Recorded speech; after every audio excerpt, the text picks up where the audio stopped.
ఇప్పుడు ఎందుకని చెప్పలేదు. పీపీపీ మోడ్లో దీన్ని కన్స్ట్రక్షన్ చేసుకొని మనమే మన ముఖ్యమంత్రి గారు చెప్పినట్టు సంపద సృష్టించుకొని ఈ డిపో వరకు మనం లాభాలు సాధించాలంటే ఇది కమర్షియల్ కాంప్లెక్స్ కింద మార్చి ఆర్టీసీ కమర్షియల్ కాంప్లెక్స్ అయితే డెఫినెట్గా ఇక్కడ మంచి బాగుంటుంది. పైన మల్టీప్లెక్స్ థియేటర్స్ కానీ కట్టినా ఏది పెట్టినా మంచి సెంటర్ ఇది. ఇలాగ ఎక్కడ ఇది ఉండదు. డెఫినెట్గా దీన్ని బాగు చేద్దాం. అలాగే మాకు ఇప్పుడు విజయవాడ బస్సు అయితే ప్రాబ్లం సాల్వ్ అయింది. తిరుపతికి కూడా ఒక బస్సు చేసి గారికి నేను అడుగుతుంది ఏంటంటే తిరుపతికి మనం ఒక బస్సు వేయగలిగితే గుంటూరు, ప్రకాశం, నెల్లూరు, కాళహస్తి, చిత్తూరు మొత్తం అన్ని కవర్ అయిపోతాయి. ఎవరైనా ఎక్కాలనుకొని వెళ్ళాలనుకుంటే అక్కడ వరకు ఎక్కుతారు. ఇది చాలా ఉపయోగకరం ఉంటుంది. జిల్లా నుండి మనకి ఇదొక మంచి రవాణా వ్యవస్థగా వస్తుంది కనుక ఆ తిరుపతి వరకు కూడా బస్సు కొద్దిగా చూడవలసిందిగా నేను ఆర్ఎంఓ గారు చెప్తాను. ఇప్పుడు మాకు 6 సూపర్ 6 అనౌన్స్ చేయడం జరిగింది.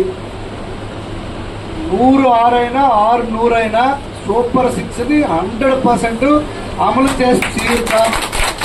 దాంట్లో భాగంగా ఆల్రెడీ అన్నా క్యాంటీన్ రేపు ఆగస్టు 15న స్టార్ట్ అవబోతుంది.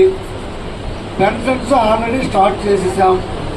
ఇక్కడ ఆర్టీసీలో మహిళలకి ఉచిత బస్సు అన్నప్పుడు తప్పకుండా బస్సులు పెంపు అవసరము. అది గుర్తించే బస్సులు ఎక్స్ట్రా ఇప్పుడు రాష్ట్ర వ్యాప్తంగా ప్రస్తుతానికి జిల్లాకు 3-4 ఇవ్వడం జరిగింది. బస్సులు పెంచామంటే డెఫినెట్ గా స్టాఫ్ కావాలి.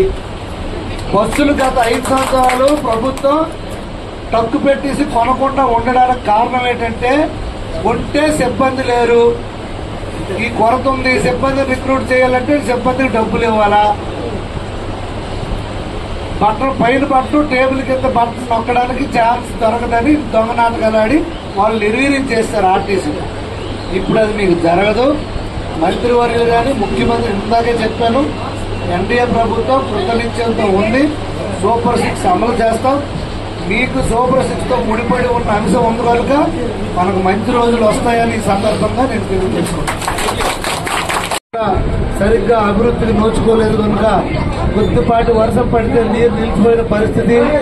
అయితే మీకున్న ఫండ్స్ కూడా తక్కువే కనుక ప్రస్తుతానికి తర్వాత ఇక్కడ దీన్ని డెవలప్మెంట్ ఇవన్నీ కార్యాచరణ మనం చేసుకుందాం.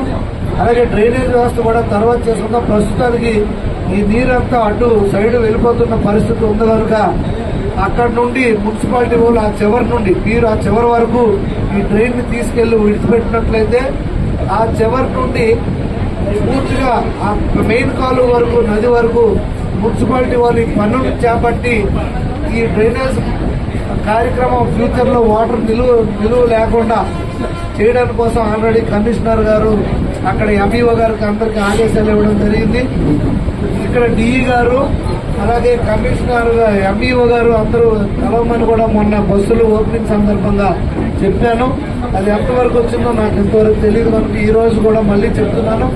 ఎంఈఓ గారితో కూర్చొని మీరు ఆ చివరి వరకు మీ లిమిట్స్ మీ బౌండరీ లిమిట్స్ వరకు మీరు తీసుకెళ్లి డ్రైన్ కన్స్ట్రక్ట్ చేస్తే ఆ మిగతాది మున్సిపాలిటీ వరకు టేకప్ చేసి ఆ వాటర్ తీసుకెళ్లి ఆ నదిలో కలిసే విధంగా వర్షం నీరు కనుక చేస్తాం కనుక మీరందరూ దాన్ని సీరియస్ గా తీసుకొని డిఈ గారు కూడా దీన్ని ఇమ్మీడియట్ గా ఎంఈఓ కలిసి తీసుకుంటున్నా కోరుకుంటూ మరొకసారి మీడియా మిత్రులకి అలాగే యూనియన్ నాయకులకు సభ్యులకు అందరికీ ఎంప్లాయీస్ కి అలాగే ఆఫీసర్స్ కి అందరూ కూడా పేరు పేరున నా హృదయపూర్వక నమస్కారాలు తెలియజేసుకుంటూ ఈ కార్యక్రమానికి వచ్చేసి ఆర్టీసీ కార్మికుల మనోధైర్యాన్ని